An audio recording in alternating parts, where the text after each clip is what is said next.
जय श्रीमन नारायण। आज हम आपको दंत धावन मंत्र प्रदान करेंगे।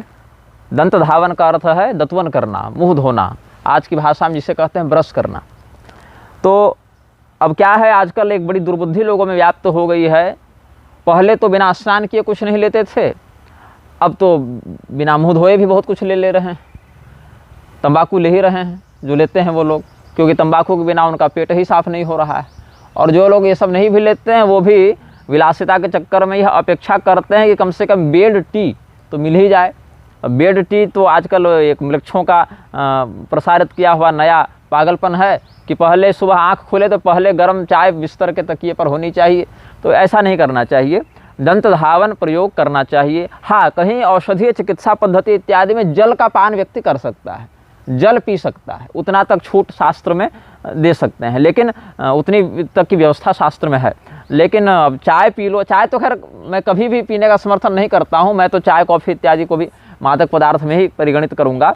लेकिन चलो ठीक है, जल व्यक्ति पी सकता है। लेकिन मुख धोने का, दंत धावन करने का, दंतवन करने का, दांत मांजने का जो मंत्र है वो हम आपको बताएंगे। अब आजकल क्या है कि तरह तरह के केमिकल और तरह तरह के विकृत रसायनों से युक्त जो पेस्ट आते हैं, तो पेस्ट इत्यादि के द्वारा व्यक्ति अपने ब्रश को लगाता है, फिर मुंह धोता है, रोज़ उसी ब्रश को अंदर रगड़ता है, फिर उसको धोता है। प्लास्टिक इत्यादि से, फाइबर इत्यादि से बने वो ब्रश होते हैं। तो इन सभी बातों को हम शुद्ध नहीं मानते। काष्ठ से निर्मित दंतवन ही इसमें प्रशस्त है। यद्यपि कुछ ऐसी विशेष तिथियां हैं, जैसे एकादशी हो गई, अमावस्या हो गई, और कोई और भी आप कोई व्रत कर रहे हो तो उस दिन वो व्रत वाली तिथि के दिन या वार व्रत के दिन दंतवन करने का निषेध है, मतलब लकड़ी की दंतवन से निषेध है। तो इसमें एक बात उठती है कि अगर हम मुख नहीं धोएंगे तो हमारे मुख की शुद्धि कैसे होगी, बैक्टीरिया इत्यादि कैसे जाएंगे, या दुर्गंध कैसे नष्ट होगा। तो इसमें यह बात है, इसमें कुछ मतांतर है कि दंतवन ताज़ी लकड़ी से न करें, मतलब तुरंत जैसे अमावस्या को लकड़ी तोड़ना मना है, फूल पत्ती तोड़ना भी मना ही होता है। हालांकि उसमें एक बात है कि देवाराधन के निमित्त जो नित्य देवाराधन करते हैं उनके लिए तो पुष्प इत्यादि नित्य संचय द्रव्य में आ जाते हैं। लेकिन जैसे आपको दंतवन करना है और हरी लकड़ी तोड़नी है वृक्ष से, तो उसको प्रतिदिन आप नहीं तोड़ सकते। पूर्व काल की तोड़ी हुई लकड़ी पड़ी हो घर में, कोई दंतवन का बंडल पड़ा हो, कोई समूह पड़ा हो, उसका प्रयोग करने में तो उतना निषेध नहीं है। और अगर वो भी न करना चाहें तो सुगंधित मंजन घर में आप बना सकते हैं और उसका प्रयोग कर सकते हैं, या वृक्षों के पत्तों का प्रयोग कर सकते हैं, या कुछ वैसे जो आयुर्वेदोक्त जो कुल्ला करने के लिए जिसको माउथ वाश आप कर सकते हैं, वैसे सुगंधित आयुर्वेद के शोधक जो क्वाथ इत्यादि होते हैं, द्रव्य होते हैं, उनका आप कुल्ला करने के लिए प्रयोग कर सकते हैं। आंवले से सुवासित जल का, त्रिफला से सुवासित जल का आप कपूर से या लौंग से, लौंग के काढ़े का प्रयोग करके, या त्रिफला के उबाले हुए जल का प्रयोग करके, इस प्रकार से आप उससे कुल्ला कर सकते हैं। जीभी करने का कोई निषेध नहीं है। दांत के अतिरिक्त तो जीभ भी हमारे मुख में है, जीभी भी लोग करते हैं खखार इत्यादि निकालने के लिए, तो इसीलिए उसका निषेध नहीं है। अब इसमें दंत धावन करना कैसे चाहिए, बोले बैठ कर ही मुख धोना प्रशस्त माना गया है।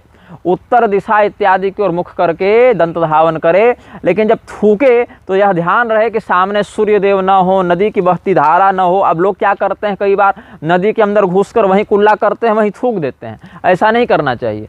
सामने देवता का मंदिर न हो, गौ न हो, ब्राह्मण न हो, अग्निदेव न हो, चंद्रदेव, सूर्यदेव न हो, कोई पवित्र नदी वृक्ष इत्यादि न हो, ऐसे स्थानों का सामने परिचय न हो, वहीं पर न थूक दें। मतलब ऐसे जगह पर थूके कि सामने कोई श्रेष्ठ द्रव्य तत्व देवता इत्यादि न हो। चलते हुए दंत धावन करना मना है, दौड़ते हुए दंत धावन करना मना है, बोलते हुए भी दंतवन करना मना है। मौन रहकर बैठकर एक स्थान पर मुख धोना चाहिए, दंतवन करना चाहिए। मंत्र क्या है, आपने दंतवन हाथ में पकड़ लिया। अब जो लोग ब्रश कर रहे हैं वो लोग भी धीरे धीरे अगर प्राकृतिक जीवनचर्या पर, दिनचर्या पर, जीवन शैली पर आए तब तो अच्छी बात है। और अगर न आ सके तो क्या कर सकते हैं हम उनके लिए। अब किसी को कोई बलपूर्वक तो किसी कार्य में विनियुक्त नहीं कर सकता है, किंतु इतना ध्यान रखना चाहिए कम से कम कि मंत्र क्या है मुख धोने का।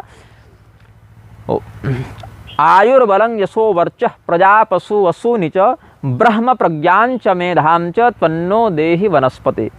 आयुर्बलम यशो वर्चः प्रजा पशु वसु निच ब्रह्म प्रज्ञांच मेधांच त्वन्नो देहि वनस्पते। हे वनस्पते, हे जो भी काष्ठ के अधिष्ठाता देवता हैं, हम आपको प्रणाम करते हैं। आप का हम प्रयोग अपने मुख धावन के लिए, दंत धावन के लिए, मुख धोने के लिए कर रहे हैं। आपके प्रणाम करने से हमें क्या प्राप्त हो, आपके प्रयोग से हमें क्या प्राप्त हो, हमें दीर्घ आयु प्राप्त हो, हमें बल प्राप्त हो, हमें यश की प्राप्ति हो, हमें तेजस्विता की प्राप्ति हो, हमें प्रजाजनों की संतान की प्राप्ति हो, हमें धन धान्य पशुधन चल अचल संपत्ति की प्राप्ति हो, हमें यहाँ तक कि ब्रह्म तत्व को भी जानने का जो बोध है, जो ब्रह्म विद्या है, ब्रह्म ज्ञान है, वह भी हमें प्राप्त हो, हमें अच्छी स्मृति प्राप्त हो, हमारी बुद्धि नष्ट न हो। तो ये सब दत्वन करने मात्र से भी व्यक्ति को प्राप्त होते हैं। अगर प्रतिदिन व्यक्ति दंत धावन के मध्य इस मंत्र का प्रयोग करे तो वनस्पति के अधिष्ठाता चंद्रमा इत्यादि देवताओं के अनुग्रह से उसमें ये सब दिव्य गुण प्राप्त होने लग जाते हैं। अब क्या है, आजकल मुख धोएंगे नहीं, बेड टी पी लेंगे, उठेंगे, माउथ वॉश करेंगे, केमिकल वाला ब्रश करेंगे और उसके बाद उसी में चलते बोलते हुए थूकेंगे और अविधि पूर्वक किया गया कृत्य जो है वो तो आपको परिणाम प्रदान अच्छा करता नहीं। तो ये मंत्र हम अनुवाद के साथ वीडियो के, चलचित्र के विवरण में लिख देंगे। आप इसका समयानुसार प्रयोग करें और विधि पूर्वक शास्त्रीय, न्यूनतम कम से कम ऐसी मर्यादा, ऐसा संस्कार तो जीवन में हो, ऐसा आप अनुपालन करें, प्रयास करें। पुनः किसी समय हम आगे के मंत्रों को श्रृंखलाबद्ध रूप से आपके समक्ष प्रस्तुत करेंगे। श्रीमन नारायण, हर हर महादेव, नमश्चंडिकाजय।